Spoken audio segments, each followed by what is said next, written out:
peux éteindre ma musique, hein, si tu veux. Si. Je peux éteindre ma musique si ça te dérange. Moi ouais. Au moins on a de la musique parce que là on a rien du tout. Ah, peut-être que tu vas pas filmer,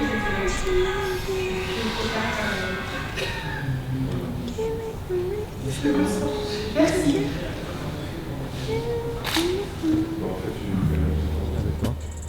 Alors, on est en train de faire un photoshoot sur le combat que j'ai eu pendant mon cancer.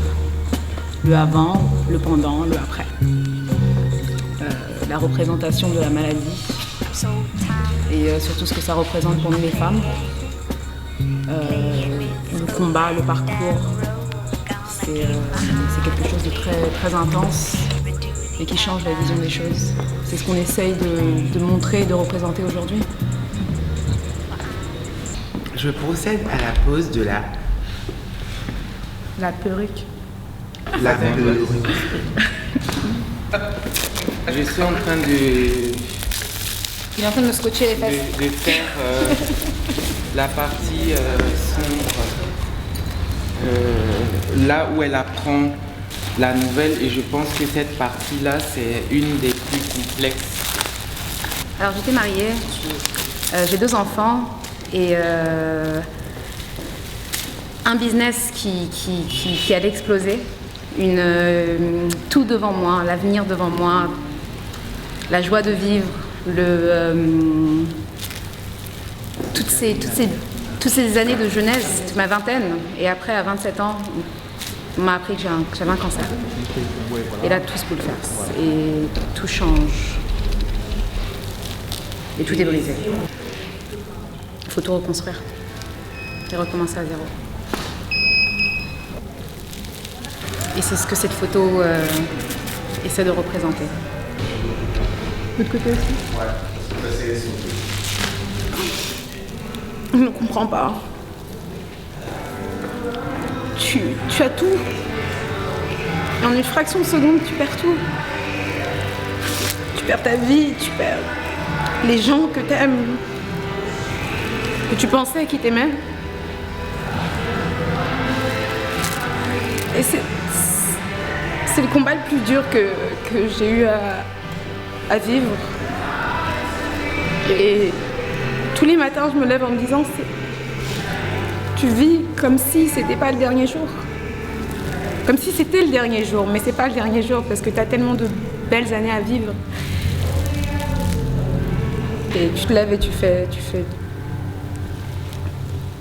On doit combattre. Ne pas se laisser abattre. C'est ce que je veux montrer aux femmes et je veux dire aux femmes, soyez fortes. Positivez.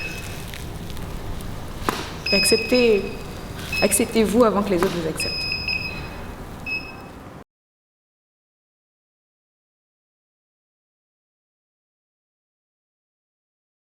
En fait, comme je dis toujours, tout arrive pour une raison. Angelina Jolie est tombée vraiment au bon endroit, au bon moment, parce sa mère a eu un cancer.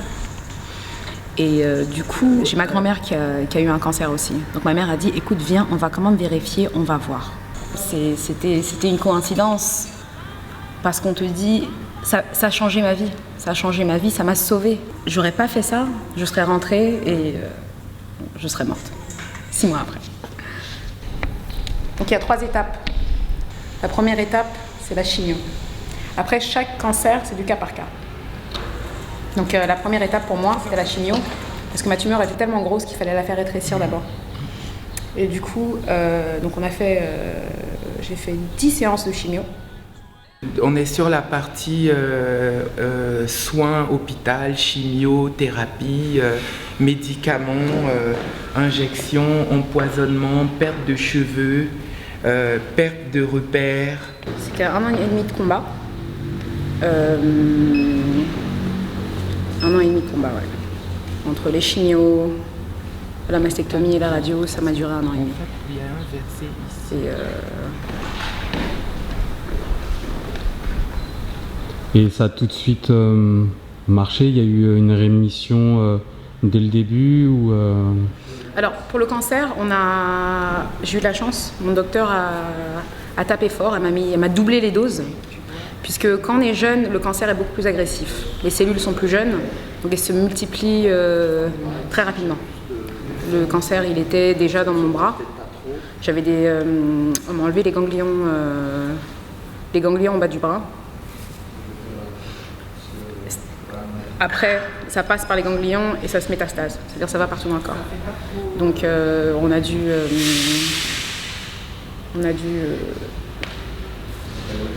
faire tout ça. Parce que tu perds tes ongles. Puisqu'elle perdait ses ongles, donc elle avait tout le temps du sparadrap. Tu perds ta libido. Parlons libido. Parlons sexe. Let's talk about sex, baby. Let's talk about you and me. Oui, tu n'as plus envie. Puisque déjà de 1, t'as déjà pas de cheveux, t'as mal au corps, t'as mal partout, et en plus, ton mari te demande de faire des choses avec lui. C'est la dernière chose que t'as envie de faire. Quand j'ai commencé mes chignos, il y a une dame qui m'a regardée, qui m'a dit « T'es mariée ?» Je lui ai dit « Oui ». Elle m'a dit « Sois forte, parce que ça passe ou ça casse ». Et c'est vrai, ça cassait. Mais je me suis battue pour ma famille, pour mes amis. Le soutien de ma famille, le soutien de mes proches, c'est là que tu réalises que en temps de crise, en temps de douleur, tu reconnais les gens qui sont là pour toi. L'histoire de Karen m'a énormément touchée. J'ai été fascinée par sa force. Ma chère, il y a CERN. Il y a un gars hier qui m'a dit quoi? Je suis sortie hier soir, il m'a dit « Ah, mais ça se voit autour de tes yeux que t'as pas 22 ans. Hein. » Mais sérieusement? Mais grave, tout le monde était en train de me dire « Ouais, à quel moment il a senti que c'était une approche qui était sympa? Je comprends pas. Donc là, en fait, on est en train de faire la dernière scène, la dernière étape, la reconstruction, la féminité, la beauté, se reconstruire, se retrouver, s'aimer, aimer les autres, s'accepter. Surmonter ça, garder le sourire, rester forte, c'est vraiment quelque chose qui m'a touchée.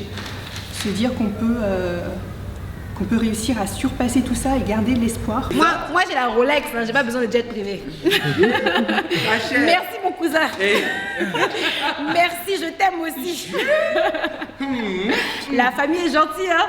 Mais c'est ça, quand tu es cancéreuse là, on te donne des choses. Je n'étais pas présent quand elle était malade. J'étais en voyage et donc dès qu'elle m'en a parlé, je me suis dit qu'il était important pour moi de peut-être apporter ma pierre. Le fait de rester belle, ça m'a aidée dans le sens où à chaque fois que j'allais à l'hôpital et que je voyais les enfants, les petites filles sans cheveux, les femmes sans cheveux, et moi j'arrivais maquillée mais sans cheveux. Et une fois j'ai une dame qui m'a dit « C'est magnifique ce que tu fais ». Elle m'a dit « T'es forte, t'es très forte de caractère ». Et je l'ai regardée, je lui ai dit merci, ça m'a tellement touchée. Et de là je me suis dit c'est bien ce que je fais. Et j'ai continué à le faire, j'ai essayé de montrer qu'on pouvait rester coquette, et ça t'aide à garder ta féminité. Nous sommes dans la partie positive, la fin, le début d'une nouvelle vie, la fin d'un combat. Le cancer m'a énormément appris et j'aimerais bien aussi apprendre aux autres et aider les autres à positiver, à rester soi-même, à manger sainement, à voir la vie du bon côté et à continuer à se battre. Je m'appelle Karen, j'ai 30 ans, je suis survivante d'un cancer du sein, en rémission depuis 1 an. Alors tu m'as demandé mes origines. Mes 2 parents sont métis, mes 2 grands-mères sont métisses. Mon père est libanais, sénégalais, syrien. Et ma mère est française, yougoslave et ghanéenne. Et ça donne moi.